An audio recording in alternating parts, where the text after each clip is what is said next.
essas são as situações que mais acontecem. Então, quanto mais se repete, mais você tem que estar afiado, né? Então, você não precisa, eu quero estudar, o que é que eu daria raise no river? Pô, isso aí vai acontecer, tipo, uma vez ou outra, mas C-bet flop tá toda hora acontecendo. Então, de maneira geral, o C-bet flop é uma jogada muito lucrativa. O field, ele reage muito mal ao C-bet flop. Então, ele paga menos do que deveria. Então, muitas vezes lá você dá aquele seu C-betzinho de um terço, um quarto do pote, e o field folda as mãos que não deveria. Por quê? A maioria dos caras são fish recreativo, que ele olha lá pra mão dele, ele tem um par, ele paga. Ele tem um draw, duas pontas, ele paga. Se ele não tem isso, ele simplesmente folda. Muitas vezes ele não sabe a pot odds que ele precisa, não sabe realmente a equidade da mão dele, e aí ele não sabe às vezes que ele tem que pagar com esse high, que ele tem que pagar com a broca, que ele tem que pagar com backdoor, ou então que ele tem que dar um check raise com essas mãos. Então o field paga menos do que deveria e dá menos check raise, dá menos raises do que deveria. Não só check raise, que às vezes os caras estão em posição. Então isso facilita muito jogar, porque vai passar muito o C-bet, vai ser lucrativo já, porque já vai passar muito mais do que precisa, e eles dão poucos raises, então muitas vezes eles dão só call. O que é que isso acontece? Que você continua na mão, então você continua podendo realizar sua equidade e no turn river, ou value betando, ou blefando, conseguir ainda ganhar a mão. Então a primeira conclusão que a gente tem é o quê? Que a gente C-betar muito é bom, de forma geral. Então se você for olhar para uma stat, o número total seria 70%, próximo de 70% do C-bet geral. Por acaso, se você já estão usando, e aí tem algum jogador que você está jogando contra lá, e você já tem bastante mão dele, sei lá, você tem 1.000 mãos, 2.000 mãos dele lá, totais, aí você olha pro C-bet dele e tá muito abaixo de 70%, provavelmente é um cara que só olha pra mão dele lá, tem um par, C-betou, não tem nada, check. Tem um draw, C-betou, não tem nada, check. Ou se o cara C-beta 90%, 80%, é um cara que você pode começar a atacar, dando alguns check raises, reagindo mais. Nos fields micro e low, podemos jogar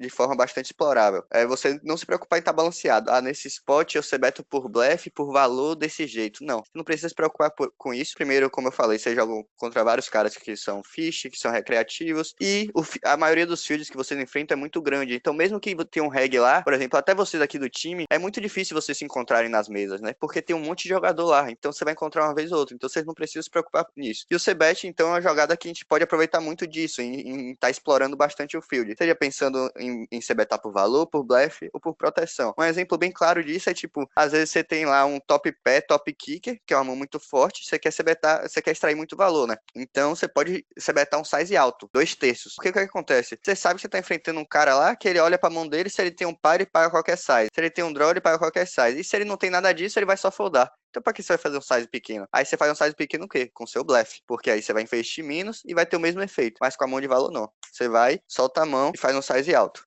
É só um exemplo bem superficial, mas depois a gente vai ver melhor nos exemplos e nos próximos slides. E onde é que está o diferencial do bom jogador? É saber C-betar. A gente já sabe que C-betar muito é bom. Então, se você pegar e C-betar lá 5% das suas mãos, provavelmente você vai estar sendo lucrativo. Mas por que não saber C-betar bem? Saber os spots que é para C-betar, outro que não. Ou saber um spot que você pode dar um check raise. Saber o size, escolher o board. É onde a gente vai ver aqui nos próximos slides. Primeira análise, a gente vai analisar nosso range percebido. O que é que influencia nisso? Nossa posição e nosso stack. Então, se a gente abriu do TG com 100 blinds, a gente tem um range de open, beleza? Se a gente abriu do TG com 20 blinds, já muda nosso range. Se a gente abriu do button, é outro range, e assim por diante. Então, nossa posição, nosso stack vai influenciar no nosso range percebido de raise. Então, digamos que a gente abriu do button com 50 blinds, sei lá, nosso range de open aí é 50%. Então, a gente vai ter 50% das mãos ali. Então, vamos perceber nosso range dessa maneira. Range percebido do vilão. Também a posição e o stack que ele deu call vai influenciar. Então, se ele deu call lá do big, talvez ele tenha 40%, 50% das mãos. Se ele deu call do MP, já é um range bem mais curto, né? Talvez seja o quê? 15% das mãos que dá call ali. Do button, 20%. Então, todas as posições e stacks vão influenciar nisso aí. E aí, com experiência, vocês já vão pegando. Hoje em dia, com certeza, vocês já devem saber mais ou menos. Até se eu perguntar pra vocês, em algum spot, qual seria o range que você daria call aí? Você ia me falar. Então,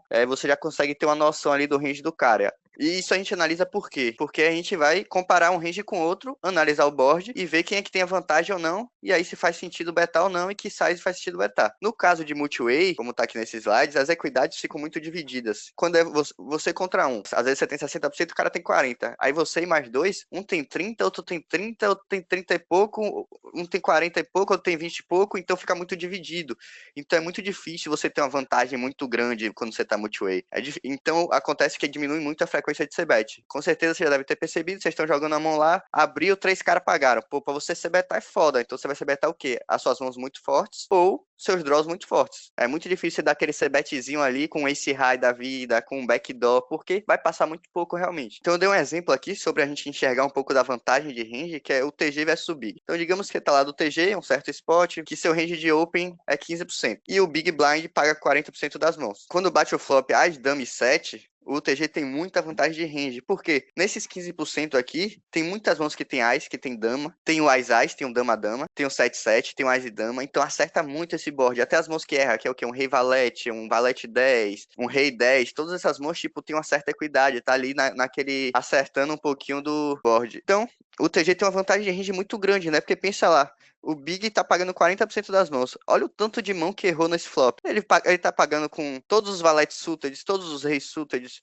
todos os connectors suited, um monte de mão off, rei 8 off, valete 10, valete 9, 9 8. Então vai errar muita mão nesse board. O que é que isso quer dizer? Que o cara que tá no TG, ele pode pegar o range dele todo que ele tá abrindo lá e se betar. Ele pode betar todas as mãos. Porque essa vantagem de range dele permite isso. Não necessariamente a gente vai betar sempre todas as mãos. Você pode, de vez em quando, pegar uma money que faz sentido ter no range de check, dar um check. Aí é uma coisa um pouco mais específica ali que não tem por que a gente pensar isso agora. Só quero que vocês comecem a pensar nisso. Vantagem de range. Confronto ali de ranges, né? Ele já consegue ter uma imagem boa ali do seu range percebido contra o range dele. Quem tem mais vantagem ou não, automaticamente você tendo bastante vantagem, o cara vai reagir menos, vai pagar menos, o CBET vai passar mais e assim por diante. O próximo passo é você analisar a textura do board, né? Quando os boards são mais carregados, com cartas mais conectadas ali, com flush draws, nossa frequência de CBET vai ser menor, né? Automaticamente. Porque a tendência é o cara tá acertando mais, porque sempre que tá conectado, ele tem mais chance de ter mais draws. Ter mais uma broca, ter um backdoor, ter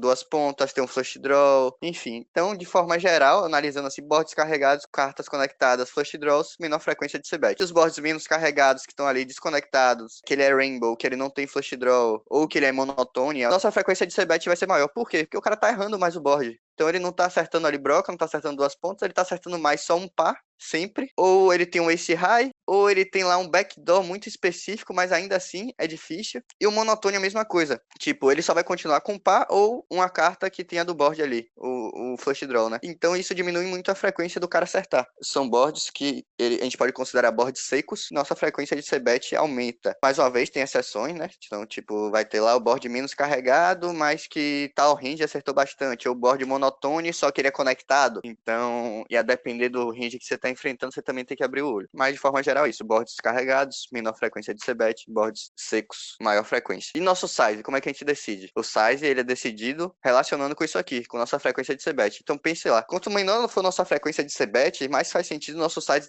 ser maior. Porque a gente beta menos vezes aquilo ali, porque o board tá mais carregado. Então, imagina aí, seu board carregado, você quer fazer um size grande, né? O cara vai continuar muito, tem um monte de draw, você quer proteger sua equidade. Imagina com sua mão de valor lá, o board todo conectado, cheio de flush draw, você tem uma trinca. Ou você tem um top pair. Você quer fazer alto, porque o cara vai continuar muito, o cara vai pagar muito ainda. Então você já tá extraindo mais valor. E você não pode beta baixo, aí você também já fica muito desprotegido, você não vai poder blefar muito, entendeu? Então todas as mãos que você tá betando ali, ela vai ter uma certa equidade. Então isso faz sentido o size subir. Quanto maior for sua frequência de c-bet, menor size. Então pensa aquele board secão lá, Ás 8 e 2 Rainbow. Porra, o cara errou pra caralho isso aí. Você pode pegar seu range todo, você betar baixinho ali, que vai ser bem tranquilo. Quanto ao size, quanto menos deep, mais a gente vai usar sizes pequenos. O que é que muda nisso? Tipo assim, mesmo lá no board que você sempre se betaria alto, quando tá 20 blinds deep, isso muda muito. O que acontece muito 20 blinds deep? Muitas vezes a mão acaba no flop e no turn, né? Porque tá todo mundo mais shallow ali, então o cara dá um check shove, ou então você beta flop, ele paga, você dá o in turn. Então, como a realização de equidade ali, por estar menos deep, ela ocorre mais sempre no flop ou turn, ela é mais fácil de ocorrer, você não precisa tanto betar tão alto assim. Até porque, quando você tem suas mãos fortes, é legal você betar baixo e induzir que ele pega um flush draw dele, ideal em pega duas pontas dele, ideal em atole mais fácil o segundo par dele, que aí você beta uma bomba, o cara já fica mais com medo e tal. E também, até na parte de blefe, é favorável também porque o cara vai reagir menos. Ele estando mais menor, né? Estando mais shallow ali, menos deep, o cara vai ter 20 blinds lá, ele vai olhar se ele tem alguma equidade ou não, ele vai continuar. Se ele não tiver, ele vai só foldar, porque tem menos espaço, né, pra ele fazer alguma coisa. Uma outra coisa aqui que influencia no size bet é o plano da mão, né? Então pensa, às vezes você tá lá com a mão que é forte, mas é um board ali, tipo, que tá conectado, sua mão é um pouco vulnerável e você quer atolar no turn. Então você vai dar uma caprichada no size para o pote já ficar ali num tamanho bom para você conseguir dar o in turn. Ou 3 streets, né? Se você tá lá, pô, eu tô bem safe aqui, eu quero fazer size baixinho flop, um size médio turn para chovar o river. Tanto por valor quanto por bluff, né? Você pode ajustar seus sizes ali de acordo com o plano da mão. Que às vezes você olha lá, o board aqui, você beta um terço sempre. Aí o cara paga, chega no turn, você bate um turn, conectou pra caramba o board, aí você tem lá, sei lá, 10 mil fichas e o pote tem 8. E aí você agora, caralho, agora eu quero dar win. Só que aí você vai dar a win de 10 mil no pote de 8, você pode dar. O jogo é no limite, você pode fazer o que você quiser. Só que aí já fica mais difícil pro cara pagar, porque já fica muito caro. Então se você tivesse uma caprichada flop ali, feito, sei lá, 50%, 60%, não ia mudar muito o range que o cara te pagava, ia diminuir a fold act dele no turn, então ia aumentar a frequência que ele te pagava, ia ser bem mais favorável. Então não é sempre você olhar ali, clicando no botão, né? Você bate sempre 30%, acabou. Não, é você pegar, parar, analisar o board, analisar ali o pot, o stack do cara, o seu stack, o stack efetivo, e escolher seu size. Agora, analisando o SPR, né? Stack to pot ratio, que é a relação do seu stack com o pot. Então, você, às vezes, tem 100 fichas no pot, você tem 200. Então, você tem o SPR 2. Quando é que a gente analisa isso? Encaixa um pouco naquele exemplo que eu dei lá, de você fazer o plano da sua mão. Então, tá o SPR lá, você quer deixar o SPR 1 ou menor que 1 no turn para você dar all-in. Então, você já dá uma analisada nele ali para caprichar no seu size. E aqui, nesse caso, quanto menor for o SPR, a gente tem que estar mais atento à realização de equidade. Por que isso? Muitas vezes a gente vai ter que dar check com algumas mãos que se tivesse muito mais deep, a gente ia se betar. Porque a gente pode enfrentar, quando tá menos deep, a gente pode enfrentar um raise, um shove com maior frequência, né? Então, digamos que tem um flush draw lá, 50 blinds. O cara sempre vai dar call quando você se beta, mas você tem 20, o cara vai dar check shove. Então você tem que abrir o olho que tem mãos que a gente se importa de foldar para esse check shove. Então, é como eu coloquei aqui, a gente vai ter que foldar mãos que tem boa equidade, mas que não é suficientemente bom para dar call. Então é aquela mão que você não é boa para você dar bet call, nem boa para você dar bet fold. Qual é a conclusão disso? Check. Então esses spots com o SPR tá menor ali, tá mais apertado, menos deep, que a gente tem que abrir o olho. Então os spots mais comuns disso são os spots de 30 blinds efetivos ou menos, que é aí quando o cara começa a reagir mais ali. Você começa a tomar raise ou shove de top pair, de draw, que é bem comum quando tá mais deep, né? Eu coloquei um exemplo aqui, sei lá, você tem 9-9 contra o Big, bate o flop valete 8-5 com flush draw e 20 blinds efetivos. Se você se betar, o cara vai dar sempre a win de valete, de 6-7, de 10-9 e de flush draw, né? O 9-9 não vai estar muito bem contra esse range. Só que você se importa, né? Porra, eu tô betando o 9-9, o cara tá me chamando flush draw aqui, eu tô ganhando uma certa... Eu tô na frente do range dele, de certo range, uma parte do range dele, só que também todo esse range dele tem uma equidade muito boa contra mim, né? Se você pegar só valete, flush draw, vai estar matando o 9-9 ali. Qual é a conclusão disso? A gente vai dar check. Mas se fosse muito mais deep lá, 40 blinds, 50 blinds, a gente ia se betar, porque o cara ia dar call com todas essas mãos, então ele não ia reagir muito, então a gente ia estar muito confortável e a gente ia estar extraindo muito mais valor de um 8 de um 5, com 20 blinds efetivos, já começa a ser menos frequente, né? Porque o cara vai defender menos 8x, vai defender menos o 5, ele vai pagar menos porque tá muito apertado, então a realização de equidade dele não é tão boa.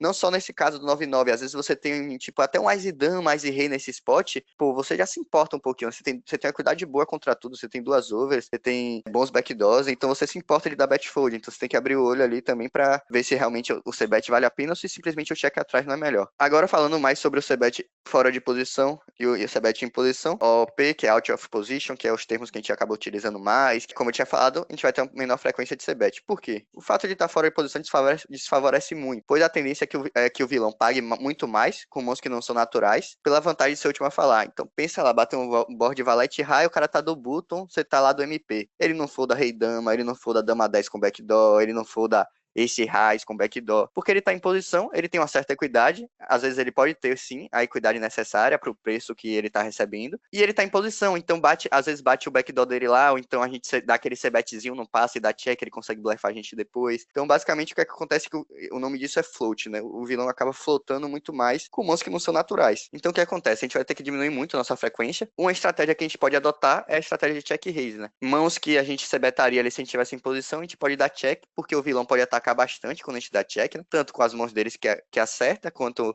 as que não acertam. Então, digamos esse exemplo que eu falei aí, um board de valete high. Você dá check, o cara pega o 10 e 9 dele beta, o 9 e 8 beta, o rei 10, o dama 10, o dama 9, pega um monte de mão pra atacar. Por quê? Porque ele acerta bem, né? O valete, ele representa mãos, e é um board que a gente vai acabar dando muito check fold, check call, então fica muito bom pra ele jogar. Então a gente pode pegar ali algumas mãos, tanto de blefe quanto de valor, pra dar um check raise. Então é sempre esses boards. Pô, esse é um board que acerta muito o cara, que eu vou ter que diminuir minha frequência de c-bet, que ele vai atacar bastante. Vamos criar um range de check raise, tanto por valor quanto por blefe. Por valor a gente vai se beneficiar muito, porque quando ele tiver o top pé dele lá, quando ele tiver algum par, ele vai pagar nosso check raise, então a gente tá maximizando o valor. E quando ele tiver essas mãos todas que erraram aí, ele vai dar simplesmente bet fold. E vai acabar sendo mais fácil de jogar, porque ele vai foldar muitas vezes. E aí não seria aquele spot que você ia c-betar e ele ia pagar, aí você ia ficar fora de posição. Então meio que você resolveu ali no flop já. Pensando em porcentagens, como eu falei pra vocês ali, isso tudo varia também. No field de vocês, você pode ter um c-bet maior, de forma geral sempre, porque o cara paga mais, então eles estão errando sempre mais o flop. Então, no field que eu jogo é em torno de 40% e 50% ali de c-bet fora de posição. Indo agora para o c-bet em posição. A gente pode ter uma frequência altíssima de c-bet, que é basicamente o oposto de tudo que a gente falou aqui, né? Toda a vantagem que a posição dá, vem pra gente. Então, o vilão vai reagir menos. Então, esses floats que eu falei de ele pagar com backdoor lá, com ace high, com duas overs, ele vai acabar pagando menos, porque ele tá fora de posição, então é uma merda pra realizar a equidade. Mesmo quando ele reagir, se ele der call ou se ele der um check raise, a gente ainda tá a gente continua em posição, entendeu? Então a gente pode, se ele der o call, a gente vai tá lá em posição e vai ser o último a falar no turn de novo. Se ele der um check raise, a gente pode dar um call e ser o último a falar, então isso dá muita vantagem pra gente tomar nossas decisões, né? E o que é que acontece muito? O field dá pouquíssimo check raise. Eu, que sou um regular, que sou profissional, eu domino o check raise do que deveria. Imagine o field recreativo lá. Então ele dá muito menos ainda, porque ele não sabe que é lucrativo, ele só olha pra mão dele lá, tem um pá, tem um draw, paguei, se não tiver isso, fold, e só dá check raise, realmente, ou ele tem um draw muito monstro, duas pontas de flush draw, um combo draw, ou quando ele tem dois pares, quando ele tem trinca, e até mesmo acontece do field fazer muita trap, né, então até quando ele tem dois pares, que ele tem trinca, essas coisas, ele acaba muitas vezes fazendo um slow play lá e dando só call. Então, se bet em posição, vocês podem abusar, se beta bastante, e aí vai ter aquele ajuste de size, como eu falei ali no passo a passo, na textura de board, se bet fora de posição, vocês vão ter que diminuir realmente um pouco ali a frequência, porque vai passar menos, e vocês podem criar uma estratégia de check raise, como eu falei. Lembrar do multi-way, né? Sempre que você estiver enfrentando 2, 3 jogadores, também a frequência de c-bet vai diminuir bastante, porque a tendência é que mais gente na mão, mais chance deles acertarem, suas equidades estão mais divididas ali. O TG e o TG1. Então vamos lá. Nosso range do TG abrindo com 80 blinds, a gente já imagina ali mais ou menos qual seja, é o cara flatando do TG1. É um range bem curto de flat, né? Tipo, ele tá, provavelmente, se não for um fishzão lá, ele vai ter um range ali forte. Esse field, como vocês falam, o que mais vocês vão enfrentar é a galera que gosta de pagar muito, então eu acho que eles pagam todos os pares sim. E eu já acho que o Vala Vala eles vão ter uma tendência a tribetar mais. Então vamos deixar do 10-10 ou 2-2. Além das mãos que acertaram, que ele já vai continuar sempre, tem essas mãos que eu falei, que são backdoors, que são flush draws, que vai continuar muito. Então é muito desfavorável, porque vai passar pouco o c-bet. Quando ele pagar, nossa equidade vai ser bem ruim, porque quando ele pagar aqui, vai tirar algumas dessas mãos que erraram. Então vai sobrar só as mãos que estão bem. Então nossa equidade vai piorar ainda. O c-bet aqui não parece ser uma jogada lucrativa, né? Agora vamos fazer uma alteração aqui. Vamos colocar um Ás Valete de copas, que é um backdoor. Ó, já subiu para 45, então já começa a ficar um pouco mais interessante. Aí o que é que você pode pensar com Ás Valete de copas? Você pode ou c-betar ou jogar de check call. Esse Ás Valete aqui você vai check fold sempre. Agora vamos botar um Ás Valete com Ás de paus. Digamos aqui, ó. O Ás de paus, 47. Já melhorou muito. Então já pode sim também ser candidato a c-bet, porque quando bate turn de paus lá, nossa equidade melhora bastante contra tudo isso aí. Então é sempre pegar as mãos que tem ali uma certa equidade, tipo um backdoor de flush, que vai melhorar. Mas tanto essa quanto o Ás Valete de copas você pode jogar de check call também, ou então quando for check, lembrar sempre que quando você dá check, pode rodar em check, então você vê um turn de graça, o range do cara quando dá check fica bem mais fraco, então você consegue atacar mais fácil, ou então você já vê que sua mão tem um valor de showdown melhor, é basicamente isso. Aí ele c-betou aqui, foi um size alto, que tipo, as mãos que você c-betar aqui faz sentido ser size alto, mas essa não seria um c-bet, beleza? Esse outro spot aqui é um spot multi-way. Aqui simplesmente check fold tranquilo, vamos c-betar só nossos ases, nosso Ás 9, nosso 9-9, nosso 3-3 e nossos flush draws fortes. Só isso. Aí talvez você pode pegar um rei dama de espadas, assim, que é um backdoor lá, que é muito bom, e pensar em se betar. Mas de forma geral, no field que vocês enfrentam, pega só as mãos fortes mesmo ali, e as equidades muito boas e beta. Aqui, a gente tem que se betar, né? Se beta isso aqui sempre, com certeza. O que é que a gente tem que pensar aqui? Size. Então, o que é que a gente espera do range do cara? Um range forte, um range que acertou bem, que acerta esse flop, ele tem alguns ases no range dele, pode ter as dama, mais valete, ele pode ter, talvez um dama-dama, vala-vala, que tribetou e agora Só deu call. Então ele acerta. O pote já tem 1757, a gente tem 4000. A gente tem que pensar aqui que agora a gente quer resolver essa mão no turn. Qual é o range dele que a gente vai extrair valor flop? Algum AX, né? Possível dama-dama vai lá, como eu falei. E um possível 10 que ele tenha, sei lá, um rei 10 suited, um valete 10 suited, que é um pouco difícil, mas vai que tem. As mãos que pagam, é isso aí. Ela vai foldar para algum size, essas mãos. Talvez se você fizer pot ou fazer 75%, como alguém falou aí, ele comece a foldar o que não seja AS. Então, vamos fazer assim, próximo de meio pot, um pouquinho mais, talvez, que aí ele paga com todos os ases, ele paga com o dama-dama, o vala-vala e o possível 10 que ele tenha. E aí no turn a gente vai dar all-in, é muito difícil ele foldar os ases mais fortes, é muito difícil ele foldar o as-dama e o as-valete, principalmente. Então é caprichar no size, pode ser um pouquinho menor, mas tá ok. O cara ia pagar, a gente ia chovar turn, a gente ia extrair tudo do as-dama e do as-valete. Bater um board conectado,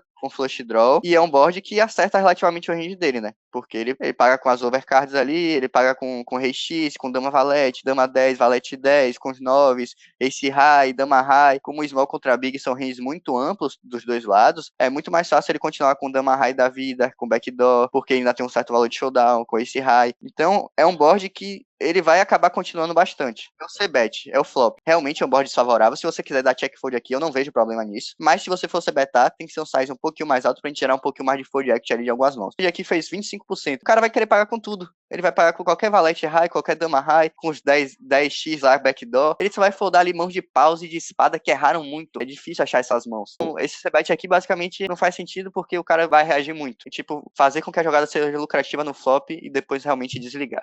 Aí aqui a gente tem duas opções, né? Ou a gente pode betar, que aí seria uma bet por protection, ou a gente pode dar check, porque é uma mão que ela não extrai valor de nada, né? E até mesmo proteger, tem mãos que você não protege exatamente, porque pensa comigo, se o cara tem um rei valete, um rei 9, um valete 9, um valete 8, ele não vai foldar nenhuma dessas mãos, porque são brocas ou duas pontas. Então, são mãos que tem duas overs contra o seu set que acabam não foldando. O 9-8 também não folda, então eu diria que aqui a questão protection, ela praticamente não existe. As únicas mãos que você faria foldar seria tipo assim, um rei X, rei 5. Aí você tá protegendo de uma over só. Então acaba que é bem relevante proteger só de uma over. Acaba que vira um check nessa mão. Porque você não extrai valor, você não protege, sua mão é muito fraca, vulnerável. Então, check e vamos reavaliar o turn. Eu diria que se eu betasse aqui, também seria um size baixo. Tipo, esse é um board que geralmente o quê? Você quer fazer o quê? Betar size alto, né? Porque como eu falei, é um board conectado que acerta bastante o range do cara. Mas o set não faz sentido você betar alto. Seria uma forma muito explorável de você acabar querendo proteger. Só que aí você automaticamente você já vê que não faz sentido ser bet, né? Você tá querendo betar baixo num board que geralmente é pra você betar alto. Então sabe que não encaixa o pensamento. Então simplesmente check com essa mão. Aí se a gente tivesse o quê? Nosso valete 9, nosso rei valete, nosso valete 8, nosso 9-8, a gente ia betar alto. São mãos de blefe com boas equidades. E nosso dama, nosso top pé, nosso overpé, nossos dois pares, a gente também ia betar alto. O cara ia continuar bastante, que ele, como eu falei, ele acerta bastante pares ou draws. Essa aqui é uma que eu betaria. O range do button é amplo, não acerta tanto isso aí. Vai ter um monte de brother, IX,